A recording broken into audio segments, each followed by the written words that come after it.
بہت پرانی بات ہے کہ ایک بار میرے پاس ایک آدمی آیا، جب یہ جامعۃ المدینہ کی چھت کے نیچے ملاقات کے لیے میں بیٹھتا تھا، ان دنوں کی بات ہے.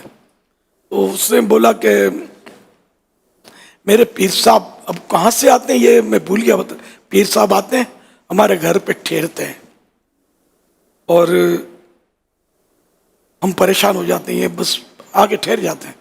اب پردے کے مسائل، جگہ ہماری کم ہے اور یوں ہم کو تکلیف ہے. تو مجھے پوچھ رہے تھے وہ صاحب یا وہ اسلامی بھائی کہ کیا میں پیر صاحب کو کہہ سکتا ہوں کہ آپ نہیں آیا کریں ہمارے گھر میں، ہم کو تکلیف ہوتی ہے، پردے کے مسائل ہوتے ہیں. یہ اندازہ لگائیں. یعنی وہ بھی یعنی کہ بیچارہ مدد مرید پھر بھی ادب والا تھا نا، کہ اس نے یہ دو ٹوک بات نہیں کی کہ پیر صاحب میں اس لیے مرید تھوڑی ہوا ہوں کہ آپ یہاں اگر پڑے رہے میرے پاس.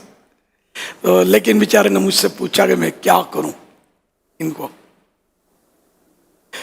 تو یہ کہ ہر ایک کو سوچنا چاہیے، دوست چاہے کتنے گہرا دوست ہو، کہ اس کے مطلب ہے کہ گھر میں جانے سے پہلے یہ آدمی غور کر لے کہ یار اس کے کمرے کتنے، اس کے یعنی بعض جگہوں پہ اتنی تنگی ہوتی ہے. بمبئی میں نے خاص کر نوٹ کیا تھا، ایک کمرے میں لوگ رہتے ہیں.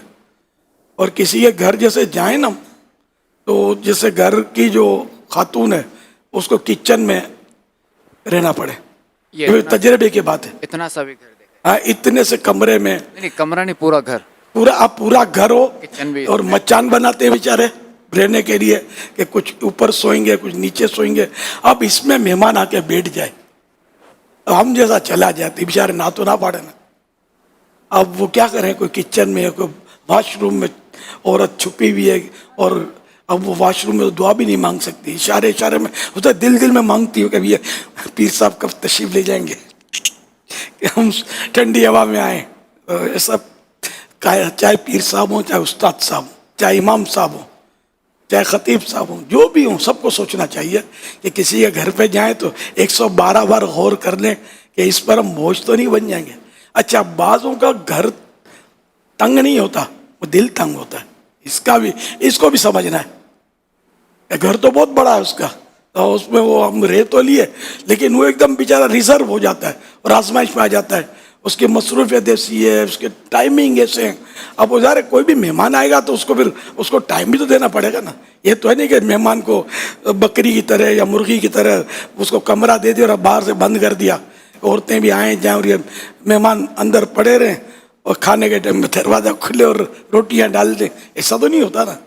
تو اس لیے ہر ایک کو مطلب یہ غور کرنا چاہیے، سوچنا چاہیے.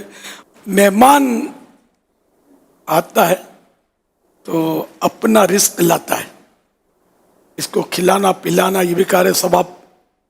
اور جب مہمان جاتا ہے تو میزبان کے جو گناہ ہوتے ہیں ان کے بخشے جانے کا سبب ہوتا ہے. یوں مہمان اللہ کی رحمت ہے، اس کے آنے پر رنجیدہ نہ ہوا جائے، خوش دلی کے ساتھ مہمان نوازی کی جائے. اور اس کو رخصت کرنے کا طریقہ یہ ہے کہ مہمان جب جائے تو سنت یہ کہ اس کو دروازے تک چھوڑنے کے لیے چاہے. یہ مسلم اور بخاری کے حوالے سے ایک حدیث پاک ہے. رسول اللہ صلی اللہ علیہ وسلم نے فرمایا کہ جو اللہ اور آخری دن پر ایمان رکھتا ہو وہ اپنے مہمان کا احترام کرے. اس کی مہمانی 1 دن رات ہے اور دعوت 3 دن ہے، اس کے بعد وہ صدقہ ہے. مہمان کو یہ حلال نہیں کہ اس کے پاس ٹھہرا رہے حتیٰ کہ اسے تنگ کر دے. یعنی مہمان کے لیے بھی یہ جائز نہیں ہے کہ اتنا آ کر پڑا رہے اس کے گھر کہ میزبان جو ہے وہ تنگ آ جائے. یہ پھر یہ لفظ حلال نہیں اس کے لیے.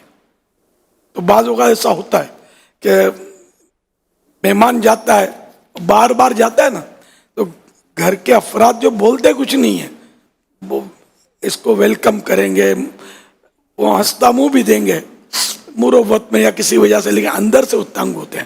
تو اس لیے مہمان کو بھی غور کرنا چاہیے کہ میں یہ جو کر رہا ہوں یہ درست ہے یا کیا.